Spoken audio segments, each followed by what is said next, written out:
کرامت نمبر 1 غوث پاک کا دھوبی. ہاں جی, کس نے بیان کیا یہ؟ ڈاکٹر طاہر القادری نے. بچپن میں نہیں بیان کیا, ابھی داڑھی سفید ہے. حاجی امداد اللہ مہاجر مکی رحمۃ اللہ علیہ نے یہ بیان کیا, ان کی سند سے بیان کر رہا ہوں, جو اکابر علماء دیوبند کے پیر و مرشد اور جن کے ملفوظات کو مولانا اشرف علی تھانوی صاحب نے مرتب کیا ہے. آپ کو حوالہ دے دیا میں نے, یہ کسی کی گپ نہیں ہے, یا کوئی مت سمجھیں کہ ایسے کسی نے. میں نے حاجی امداد اللہ مہاجر مکی رحمۃ اللہ علیہ کی سند سے کوٹ کر رہا ہوں. ان سے پوچھا یہ جو واقعہ ہے کہ ایک شخص فوت ہو گیا اور فرشتے قبر میں آئے اس سے حساب کتاب پوچھنے کے لیے کہ تیرا رب کون ہے اور تیرا دین کیا ہے, سوال کیے, اور ہر سوال کے جواب میں کہے میں غوث پاک کا دھوبی ہوں. وہ پوچھے تیرا رب کون ہے, وہ کہے میں حضور غوث پاک کا دھوبی ہوں. وہ پوچھے تیرا دین کیا ہے, وہ کہے کہ میں تو غوث پاک کا دھوبی ہوں. تو فرشتوں نے اللہ تعالیٰ سے پوچھا اب اس سے کیا سلوک کریں؟ فرمایا بخش دو, چھوڑ دو. اور پھر اس کو ثابت کرنے کے لیے, جس طرح میں کہتا ہوں نا یہ قرآن میں لکھا ہے, بخاری میں لکھا ہے, مسلم میں, وہ کہتے ہیں مولانا اشرف تھانوی صاحب نے بھی نقل کیا ہے اور ان کے پیر و مرشد امداد اللہ مہاجر مکی نے بھی نقل کیا ہے. یار تو اڈے ہی بابے نے وہ ساڈو کے نوز لگا دے ہو کہ جی غوث پاک شیخ عبد القادر جیلانی کا ایک دھوبی تھا, جب وہ مر گیا اسے دفنایا گیا. اب اس کے آگے ایک مسنگ لنک ہے, وہ ہم آپ کو بتا دیتے ہیں. تو ایک بابے نے اس میں C C T V camera fit کر دیا قبر میں, حالانکہ کیمرہ فٹ کرنے سے بھی آپ کو برزخ کے معاملات نہیں دکھائے جا سکتے, سیدھی سی بات ہے. یہ نہیں بتا رہے کہ یہ واقعہ دیکھا کس نے قبر کے اندر جا کے. کہتے ہیں جی فرشتے آئے سوال کرنے کے لیے, پوچھا من ربو کا, تو اس نے کہا میں غوث پاک کا دھوبی ہوں. یہ واقعہ ڈاکٹر طاہر القادری صاحب نے بھی بیان کیا ہے, یہ پیر اجمل قادری نے بھی بیان کیا ہے, یہ مفتی حنیف قریشی نے بھی بیان کیا ہے, اور ظاہر ہے اشرف تھانوی صاحب نے جب بیان کیا تو دیوبندیوں کے کھاتے میں بھی ڈال گیا. امداد اللہ مہاجر مکی نے بھی اگر اسے جسٹیفائی کیا تو دیوبند اور بریلی دونوں کی آپ سمجھ لیں وہ روحانی قبلہ گاہ ہے امداد اللہ مہاجر مکی, بدعتی صوفی. تو یہ ساروں کا مشترکہ واقعہ ہے. کہتے ہیں پوچھا کہ ماں دینوں کا, تیرا دین کیا ہے؟ اس نے کہا میں غوث پاک کا دھوبی ہوں. پھر جب رسول اللہ کے بارے میں سوال ہوا ما کنت تقول فی حق ھذا الرجل, اس مرد کے بارے میں تیرا کیا عقیدہ تھا؟ تو وہ کہتا ہے میں غوث پاک کا دھوبی ہوں. غوث پاک تمہیں یہ بھی نہیں بتا سکے کہ یہ رسول اللہ کی ذات کے بارے میں سوال پوچھا جا رہا ہے, تو یہ غوث پاک کس نبی کا ماننے والا تھا, کس خدا کا ماننے والا تھا؟ اور دھوبی پوری زندگی تجھے 3 باتیں نہیں وہ سکھا سکا. یہ تو غوث پاک فیل ہوئے ہیں, دھوبی نہیں فیل ہوا کہ پوری زندگی کپڑے دھوتا رہا اور 3 باتیں نہیں غوث پاک اسے سکھا سکے. میں ہر اینگل سے اس کی انجینئرنگ کروں گا تاکہ دیوبندی اور بریلوی ایک ہی تیر سے دونوں شکار ہو جائے, یا یہ مانے کہ ان کے بزرگ جھوٹ بول کے گئے. کہتے ہیں جی پھر اللہ تعالیٰ نے انٹروین کیا اور فرشتوں کو کہا کہ چھوڑ دو. اب اس کی تعویل امداد اللہ مہاجر مکی نے, تھانوی نے یہ کی کہ غوث پاک کا دھوبی کا مطلب یہ ہے کہ وہ جب غوث پاک کا دھوبی ہے تو پھر اللہ رسول کا ماننے والا ہی ہے. تو سرکار صرف غوث پاک کا دھوبی اللہ رسول کا ماننے والا ہے, ہم جن سے کپڑے دھلاتے ہیں وہ کوئی فرعون اور حامان کے ماننے والے ہیں. یہ کون سی دلیل تم نے پیش کر دی ہے؟ بلکہ میں کہتا ہوں ہمارے تو اسٹوڈنٹس غوث پاک سے بہتر توحید رکھتے ہیں جو توحید تم نے غوث پاک کی طرف منسوب کی ہوئی ہے قصیدہ غوثیہ کے اندر. اللہ سے ڈر جاؤ. ہم آپ کو بتاتے ہیں صحیح بخاری میں, سنن نبی داؤد میں حدیث موجود ہے, قبر کے 4 سوال. ان مولویوں نے آپ کو 3 سوال بتایا تھے, چوتھا میں نے دریافت کیا. اب ان کو ہاتھ پاؤں پڑے میں کہتے ہیں انجینئر صاحب جو ہیں وہ ہمیں مذاق اڑا رہے ہیں, ہم بھی مانتے ہیں, لیکن کبھی بیان نہیں چوتھا سوال انہوں نے کیا. چوتھا سوال ان کی موت تھا. صحیح بخاری میں اور سنن نبی داؤد میں موجود ہے. نبی صلی اللہ علیہ وآلہ وسلم نے فرمایا کہ جب اہل ایمان میں سے کسی کو قبر میں رکھا جاتا ہے تو اسے آزمایا جاتا ہے, اس سے سوال پوچھا جاتا ہے من ربو کا, تیرا رب کون ہے؟ وہ کہتا ہے ربی اللہ, میرا رب اللہ ہے. پوچھا جاتا ہے دین, وہ کہتا ہے اسلام ہے. پھر پوچھا جاتا ہے اس مرد کے بارے میں تیرا کیا عقیدہ ہے؟ جامعہ ترمذی میں ہے من نبیو کا, تیرا نبی کون ہے؟ دونوں طرح الفاظ آئے. وہ کہتے ہیں یہ جو اس مرد کے بارے میں تمہارا کیا عقیدہ ہے, تو یہ اس بات کا ثبوت ہے کہ قبر میں رسول اللہ تشریف لاتے ہیں. ہم کہتے ہیں نا, جامعہ ترمذی میں تو سوال ہے من نبیو کا, تیرا نبی کون ہے, اس میں تو یہ الفاظ ہی نہیں ہے جو بخاری کے اندر آئے ہیں. پھر مسند احمد میں موجود ہے جو ان کے وسوسے کا علاج ہے. مفتی احمد یار خان نعیمی نے جال حق میں لکھا کہ اگر قبر میں رسول اللہ نہیں آتے تو اس مردے کا کام ہے کہ وہ فرشتوں سے کہے کہ کس مرد کے بارے میں پوچھ رہے ہو. ہائے ہائے ہائے مفتی صاحب, کاش آپ نے مسند احمد پڑھی ہوتی. مسند احمد میں یہی الفاظ ہے کہ مردہ پوچھتا ہے کس مرد کے بارے میں پوچھ رہے ہو. تو فرشتے کہتے ہیں الذی بعث فیکم، اس مرد کے بارے میں جس کو اللہ نے تمہارا نبی بنا کر مبعوث کیا تھا. اور یہ الفاظ ابو داؤد میں بھی موجود ہیں. پھر وہ کہتا ہے ہوا محمد رسول اللہ، ہاں وہ اللہ کے رسول محمد تھے. یہ نہیں کہتا ہاذا محمد رسول اللہ، یہ رسول اللہ سامنے کھڑے ہیں. لہٰذا بریلویوں کا کہنا کہ قبر میں رسول اللہ آتے ہیں، دیوبندیوں کا کہنا کہ شکل دکھائی جاتی ہے، دونوں جھوٹ بول رہے ہیں. ہم نے حدیث سے ثابت کر دیا ہوا محمد رسول اللہ. جی ہاذا کا صیغہ آیا، ہاذا کا جواب جو ہے وہ ہاذا کے ساتھ نہیں آیا، ہوا کے ساتھ آیا، تھرڈ پرسن کے ساتھ. ہاذا کا صیغہ تھرڈ پرسن کے لیے بھی بولا جاتا ہے. جب کسی کا ذکر ہو رہا ہو تو ہاذا کے ذریعے ہو جاتا ہے. عربی کا یہ اسلوب ہے. بخاری میں ہے جب حضرت عبداللہ ابن عمر نے بیعت کی، عبداللہ ابن عمر مدینہ شریف میں تھے، سینکڑوں کلومیٹر دور یزید بیٹھا ہوا تھا شام میں، تو اس میں بھی حاضر رجل کے الفاظ ہیں کہ اس مرد کے اوپر ہم نے اللہ اور اس کے رسول کے احکامات کے اندر اندر بیعت کی ہے، مخالفت پر نہیں. وہاں بھی حاضر رجل ہے، تو یزید صاحب نے حاضر ناظر تو نہیں تھا. لو صاحب حاضر رجل میں نے بخاری سے ثابت کر دیا کہ تھرڈ پرسن کے لیے بھی جس کا ذکر ہو رہا ہو بولا جاتا ہے. لہذا تمہاری وہ بات تو ختم ہوگی. 3 سوال ہو گئے. جب وہ جواب دیتا ہے کہ وہ اللہ کے رسول محمد ہے تو فرشتے کہتے ہیں تمہیں کیسے پتا چلا؟ یہ چوتھا سوال تھا جو انہوں نے چھپایا. وہ کہتا ہے میں نے اللہ کی کتاب پڑھی اور رسول اللہ کے پیغمبر ہونے کی تصدیق کی. ہاں تو سیدھے کہتے ہو قرآن حدیث ڈائریکٹ پڑھو گے تو گمراہ ہو جاؤ گے. اور جو مومنین ہیں وہ اسی قرآن کی وجہ سے کہہ رہے ہوں گے ہم نے قرآن پڑھا اور رسول اللہ کے سچے ہونے کی تصدیق کی. یہ چوتھا سوال ہے قبر کا جو انہوں نے چھپایا ہوا تھا. اب آ جائیں فاسق کا، منافق کا اور کافر کا کیا حال ہوتا ہے. پوچھا جاتا ہے تیرا رب کون؟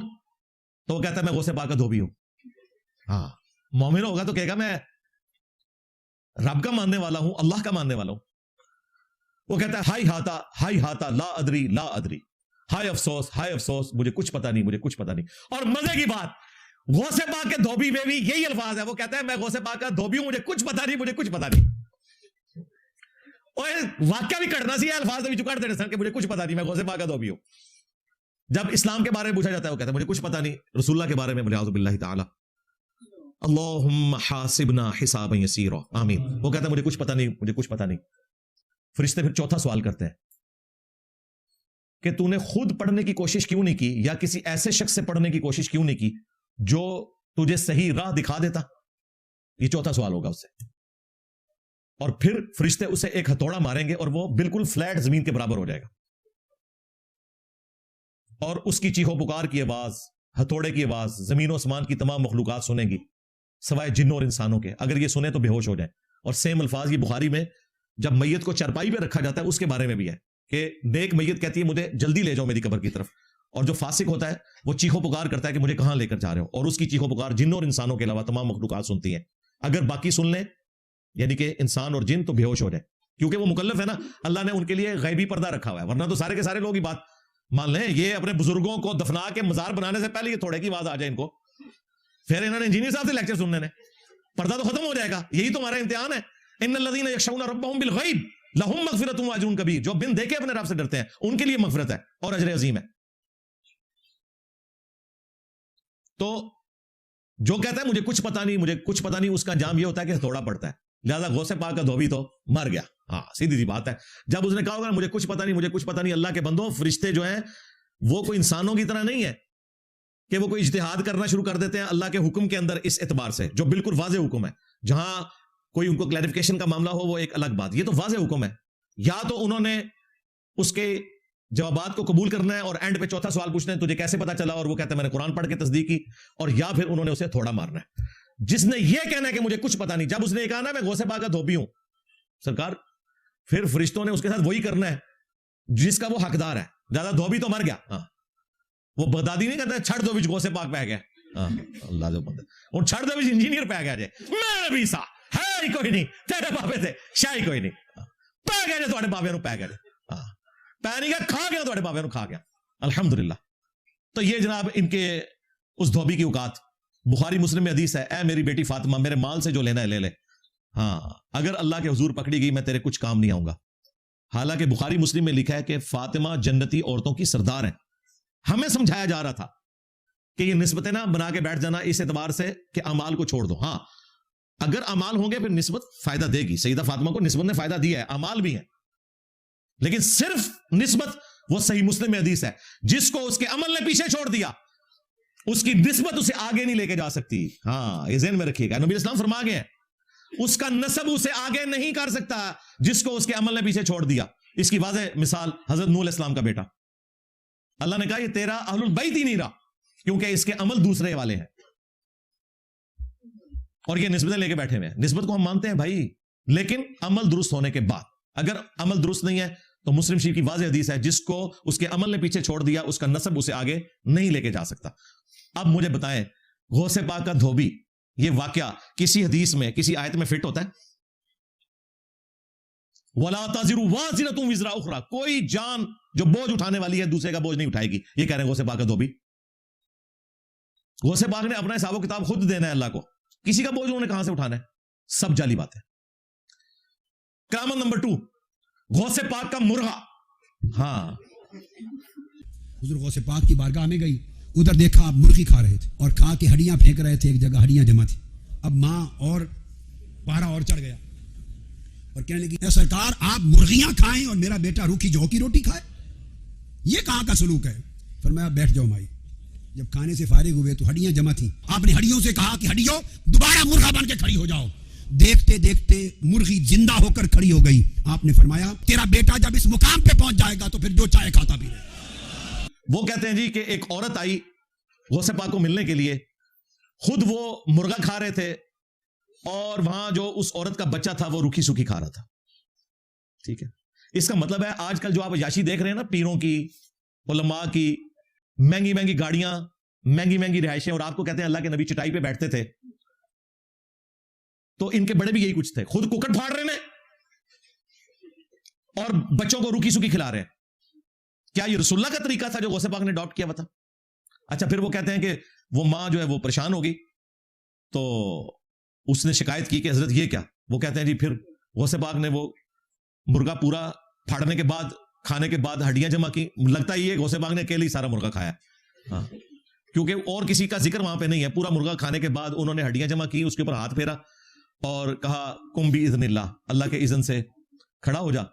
تو وہ مرغا جو ہے وہ کھڑا ہو گیا, اور پھر انہوں نے اس عورت سے کہا کہ جب تیرا بیٹا اس مرتبے کو پہنچے گا تو وہ بھی مرغا کھا لے گا.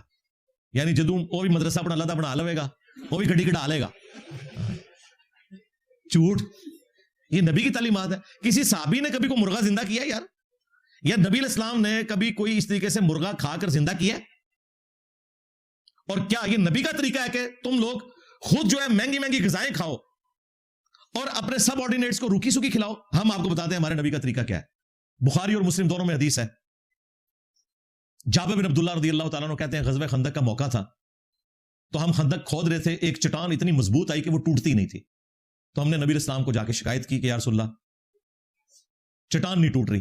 آپ علیہ السلام تشریف لائے, آپ علیہ السلام نے کدال اٹھایا اور کہتے ہیں کہ ایک ضرب لگائی اور وہ ساری کی ساری چٹان جو ہے بالکل ریت کی طرح بیٹھ گئی. نبی علیہ السلام کا معجزہ ظاہر ہوا. اور وہ کہتے ہیں کہ جب نبی علیہ السلام نے کدال اٹھائی تو آپ کے پیٹ مبارک سے وہ چادر ہٹ گئی, تو ہم نے دیکھا آپ نے پتھر باندھے ہوئے ہیں فاقے کی وجہ سے.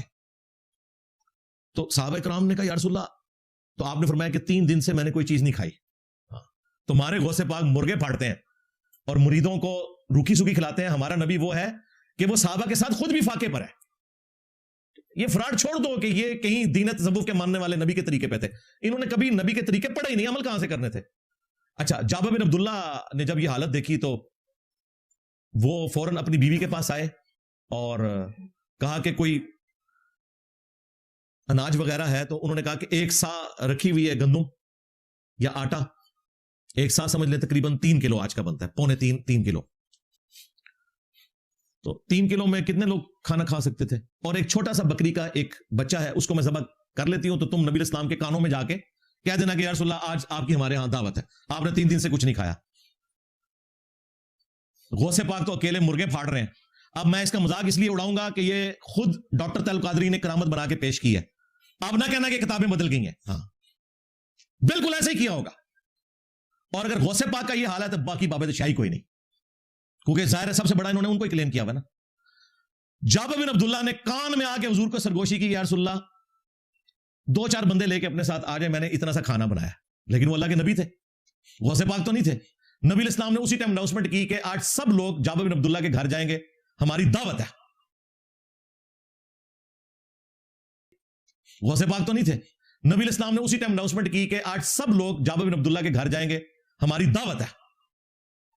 اب جابر بن عبداللہ پریشان ہو گئے کہ میں کھانا تو جو ہے وہ 8-10 بندوں کا ہے. تو نبی علیہ السلام نے اسی وقت فرمایا کہ جابر میرے آنے تک تم نے ہنڈیا کو چولہے سے نہیں اتارنا اور روٹیاں پکانی نہیں شروع کرنی, صرف آٹا گوندھ کے رکھنا ہے. نبی علیہ السلام تشریف لائے, آپ نے دعا فرمائی, اپنا لعاب دہن مبارک اس ہنڈیا میں ڈالا اور آٹے میں ڈالا اور فرمایا کہ تم نے اس ہنڈیا میں سے بس سالن نکالتے رہنا ہے, اور یہ جو آٹا ہے اس کے اوپر سے کپڑا نہیں ہٹانا, اس میں سے آٹا نکال کے روٹیاں پکاتے رہنا ہے. سرکار 10 بندوں کا کھانا تھا, 100 بندوں نے نہیں کھایا, 1000 صحابہ نے وہ اتنا سا کھانا کھایا. اور جابر بن عبداللہ کہتے ہیں کہ جب نبی صلی اللہ علیہ وسلم واپس تشریف لے گئے, ہم نے جب ہنڈیا ہٹا کے دیکھی اتنی تھی جتنی کہ پکائی گئی تھی, اور آٹا بھی اتنا ہی تھا جتنا کہ ہم نے گوندا تھا. وہ جابر بن عبداللہ نے رسول اللہ کو نہیں کھلایا, اللہ نے اپنے نبی کے ذریعے صحابہ کرام کو کھلایا تھا. اور تمہارا غوث پاک مرغے پاڑتا ہے. اب فیصلہ کر لیں کہ آپ نے دین تصوف پہ چلنا ہے یا دین محمدی پہ چلنا ہے صلی اللہ علیہ وآلہ وسلم. کرامت نمبر 3, یہ بھی ڈاکٹر طارق قادری صاحب نے ویڈیو میں بیان کیا. وہ کہتے ہیں کہ جی غوث پاک کا ایک مرید حاضر ہوا کہ حضرت کل آپ نے افطار ہمارے ساتھ کرنا ہے. سیدنا غوث العظم رضی اللہ تعالیٰ عنہ کی کرامات میں سے ایک بات معروف ہے, آپ کی سمانے سیرت اور کرامات کی کتب میں, جس میں مثالی کی بات ہے کہ ایک شخص آپ کی خدمت میں آیا, عرض کیا حضرت آج روزہ ہے, افطاری میرے گھر کیجئے. آپ نے قبول فرما لی افطاری. حضور آج افطاری کے وقت مجھے میزبانی کا شرف دیں, قبول فرما لیے. تھوڑی دیر بعد ایک اور شخص آیا, عرض کہ حضور آج میزبانی کا موقع مجھے دیں, افطاری میرے گھر کیجئے. فرمایا اچھا تیرے گھر کروں. تھوڑی دیر بعد تیسرا آدمی آیا, عرض کہ حضور آج افطاری میرے ہاں فرما, مجھے موقع دیں میزبانی کا, قبول فرما لیا. یہ کے بعد دیگر 40 آدمی اس دن افطاری کی دعوت دینے آئے اور 40 کے 40 سے وعدہ فرمایا. حاضرین جو مجلس کے حیران ہوئے. اگلے دن جو حاضر, جو دعوت دینے والا میزبان تھا, ہر کوئی فخر کرتا, خوشی کا اظہار کرتا ہوا آیا اور اپنی مجلس میں بیٹھے ہوئے ساتھیوں سے کہنے لگا اللہ کا بڑا فضل ہوا, کل سرکار میرے گھر تھے, کل میں حضور کا میزبان تھا, کل مجھے خدمت کا موقع دیا تھا. دوسرا آیا کہے کل حضور نے افطاری میرے گھر کی. تیسرا کہے کل حضرت نے افطاری میرے گھر کی. 40 کے 40 یہ کہہ رہے ہیں, اور صاحبزادگان فرماتے ہیں کہ افطاری تو اپنے ہی گھر کی تھی, افطاری تو اپنے ہی گھر کی تھی.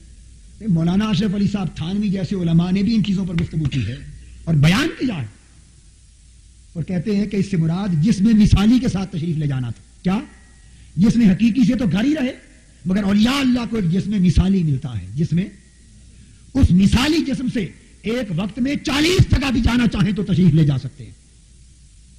تو شرف میزبانی ہے, 40 کو عطا کر سکتے ہیں. اب بات کو سمجھو.